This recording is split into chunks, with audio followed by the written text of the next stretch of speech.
विष्णु भगवान की व्रत कथा। यदि आप मेरी चैनल में नए हो तो मेरी चैनल को सब्सक्राइब करें, शेयर करें और लाइक करें।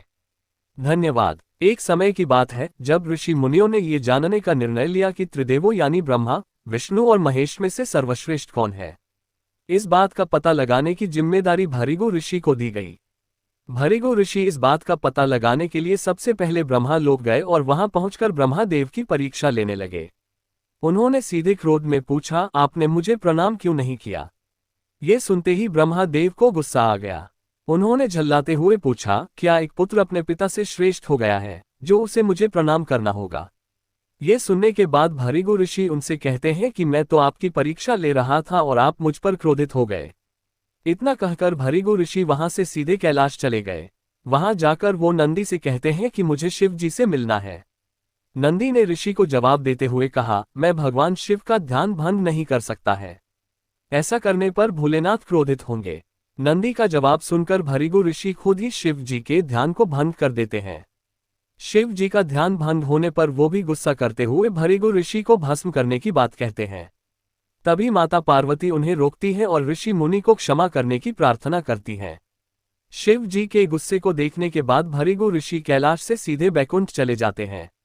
वहां वो देखते हैं कि भगवान विष्णु आराम कर रहे हैं और माता लक्ष्मी उनके पैर दबा रही होती हैं।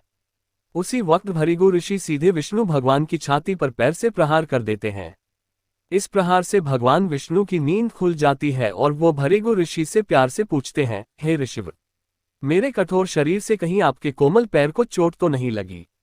अगर लगी होगी तो मुझे क्षमा कर दें। ये सुनते ही ऋषि प्रसन्न हो जाते हैं और समझ जाते हैं कि भगवान विष्णु ही त्रिदेवों में सर्वश्रेष्ठ हैं। मां लक्ष्मी भी ये सब होते हुए देखती हैं। वो गुस्से में कहती हैं, नाथ, उन्होंने आपको पैर से मारा और आप इस तरह प्रेम भाव दिखा रहे हैं। क्रोध में वो भगवान विष्णु को छोड़कर बैकुंठ से सीधे धरती चली जाती हैं और महाराष्ट्र के कोल्हापुर में रहने लगती हैं। माता लक्ष्मी के बैकुंठ छोड़कर चले जाने पर भगवान विष्णु को लगता है कि उनका सम्मान और संपत्ति नष्ट हो गई है। इसी वजह से उनका मन काफी अशांत रहने लगा। फिर वो माता लक्ष्मी की तलाश में धरती चले जाते हैं। धरती जाकर भगवान विष्णु श्रीनिवास नामक व्यक्ति बनकर माता लक्ष्मी को ढूंढने लगते हैं। माता लक्ष्मी को ढूंढते ढूंढते वो वेंकटचल पर्वत क्षेत्र में स्थित बकुलामाई के आश्रम पहुंच जाते हैं। वहां बकुलामाई ने उनका आदर पूर्वक स्वागत किया और उन्हें आश्रम में ही रहने के लिए कहा। उस आश्रम में भगवान आराम से श्रीनिवास बनकर रहने लगे। कुछ दिन बाद वहां एक हाथी आ जाता है जो सबको परेशान करता है। ये देख श्रीनिवास धनुष बाण लेकर हाथी की ओर दौड़ते हैं। उन्हें आता देख हाथी डरकर घने जंगल में भाग जाता है। श्रीनिवास उस हाथी का पीछा करता हुए थककर एक सरोवर के पास पेड़ की छाया में आराम करने लगते हैं और कुछ ही देर में उन्हें नींद आ जाती है। नींद में वो कुछ युवतियों का शोर सुनते हैं जिससे उनकी नींद टूटती है। आंखें खोलते ही वो खुद को 5-6 युवतियों से घिरा पाते हैं। युवतियां श्रीनिवास को डांटते हुए बोलती हैं कि यह राजकुमारी पद्मावती का उपवन है और इस क्षेत्र में पुरुषों का आना एकदम मना है। यहाँ तुम कैसे और किस लिए आए हो? श्रीनिवास जवाब दे ही रहे थे कि तभी उनकी नजर वृक्ष के पीछे से झांकती राजकुमारी पद्मावती पर पड़ी। वो उसे देखते ही रह गए। कुछ देर में वो युवतियों को बताते हैं कि मैं एक हाथी का पीछा करते हुए यहाँ पहुंचा हूँ। मुझे बिल्कुल भी पता नहीं था कि यहाँ पुरुषों का आना मना है।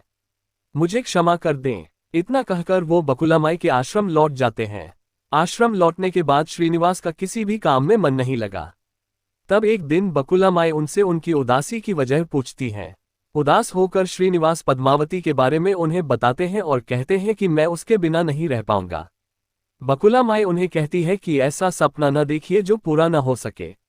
वह एक प्रतापी राजा चोल नरेश आकाशराज की बेटी है और आप एक आश्रम में रहने वाले कुल व गोत्रहीन युवक हैं। कुछ देर सोचने के बाद श्रीनिवास कहते हैं कि माँ, एक तरीका है, बस आपको मेरा साथ देना होगा। बकुलामाई श्रीनिवास का प्यार देखकर हाँ कह देती हैं। दूसरे दिन श्रीनिवास ज्योतिष विद्या में निपुण औरत का वेश धारण करके राजा आकाश के नगर नारायणपुर पहुंचते हैं। उनकी विद्या की वजह से हर तरफ उनकी चर्चा होने लगती है। होते होते एक दिन राजा ने उन्हें अपनी बेटी पद्मावती का हाथ देखने के लिए श्रीनिवास को अपने महल बुलवाया।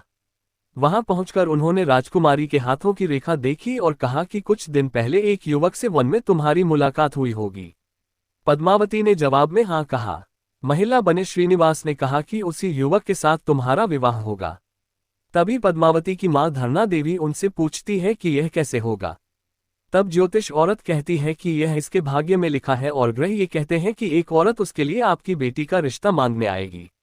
2 दिन बीतने के बाद बकुला माई एक तपस्विनी बनकर राजमहल गई और अपने युवा पुत्र के लिए पद्मावती के रिश्ते की बात की।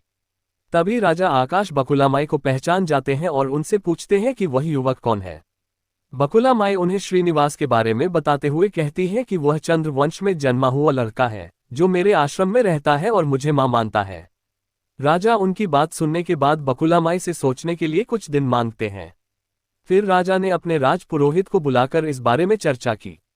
सब कुछ जानने के बाद राजपुरोहित श्रीनिवास के बारे में पता लगाने में जुट जाते हैं। श्रीनिवास के बारे में अच्छे से पता करके वह राजा को कहते हैं कि महाराज उसमें भगवान विष्णु के समान गुण है और आपकी पुत्री लक्ष्मी जैसी है। ऐसे में यह वर आपकी पुत्री के लिए सुयोग्य है। ये सुनकर राजा तुरंत बकुला माई के आश्रम में अपनी स्वीकृति के साथ विवाह की लग्न पत्रिका भिजवा देते हैं। श्रीनिवास और बकुला माई को राजा की मंजूरी से जितनी खुशी हुई उतनी ही चिंता होने लगी। दोनों के मन में होता है कि उनके पास शादी कराने के लिए पर्याप्त धन नहीं है और न ही विवाह के बाद लड़की के रहने के लिए घर। तब बकुला माई श्रीनिवास को लेकर वराह स्वामी के पास जाकर उन्हें श्रीनिवास की शादी में खर्च के लिए धन की कमी की समस्या के बारे में बताती हैं। तब वराह स्वामी 8 दिक्पाल का आवाहन करते हैं। तभी वहां ब्रह्मा, शंकर, इंद्र, कुबेर आदि देवता प्रकट हो जाते हैं। फिर वराह स्वामी श्रीनिवास से कहते हैं कि तुम खुद ही इन्हें अपनी समस्या के बारे में बताओ। श्रीनिवास देवताओं से पूछते हैं कि मैं चोल नरेश राजा आकाश की पुत्री पद्मावती से शादी करना चाहता हूं, पर मेरे पास शादी के लिए धन नहीं है। मुझे क्या करना चाहिए? इंद्रदेव ये सब सुनकर कुबेर से कहते हैं कि तुम शादी के लिए इन्हें ऋण दे दो।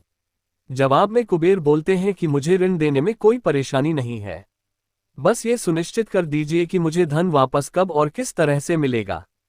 तब श्रीनिवास ने कहा, आप चिंता न कीजिए कुबेर देव, मैं कलयुग के अंत तक पूरा ऋण चुका दूंगा।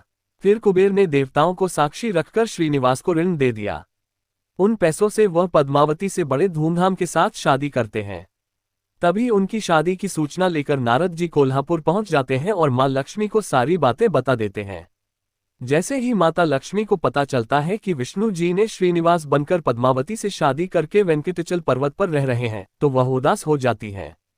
कुछ ही देर में वो सीधे विष्णु भगवान से मिलने के लिए वेंकटाचल पहुंच जाती है। वहां वो देखती है कि पद्मावती बड़े प्यार से श्रीनिवास की सेवा कर रही है। मां लक्ष्मी से रहा नहीं जाता और वो उन्हें भला बुरा कहने लगती है। आखिर में वो पद्मावती को बताती है कि ये श्रीनिवास नहीं बल्कि मेरे पति विष्णु है, तुमने इनसे कैसे विवाह कर लिया। फिर माता लक्ष्मी और पद्मावती के बीच बहुत देर तक वाद विवाद होने लगता है। ये सब देखकर श्रीनिवास को बहुत दुख हुआ और वो वहां से थोड़ा पीछे हटकर एक पत्थर की मूर्ति बन जाते हैं। माता लक्ष्मी और पद्मावती दोनों ये देखकर बहुत परेशान हो जाती हैं और कहती हैं कि अब श्रीनिवास किसी के नहीं रहे। तभी मूर्ति से आवाज आती है, देवियों मैं हमेशा इस स्थान पर रहूंगा और मुझे लोग वेंकटेश्वर स्वामी के नाम से जानेंगे। मैं यहाँ रहकर अपने भक्तों की इच्छा पूरी करता रहूंगा। साथ ही मुझे चढ़ाए जाने वाले धन के माध्यम से मैं कुबेर का कर्ज व ब्याज चुकाता रहूंगा। बस अब तुम दोनों झगड़ा करना बंद कर दो। इतना सुनने के बाद माता लक्ष्मी और पद्मावती उनसे क्षमा मांगती हैं। फिर माता लक्ष्मी कोल्हापुर जाकर महालक्ष्मी की मूर्ति और पद्मावती तिरुनाचुर में शिला विग्रह बन जाती हैं।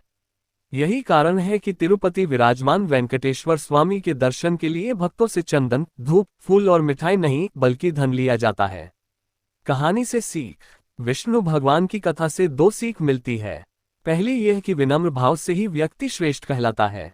दूसरी यह कि क्रोध में आकर कोई भी फैसला नहीं लेना चाहिए। पूरी कहानी सुनने के लिए धन्यवाद।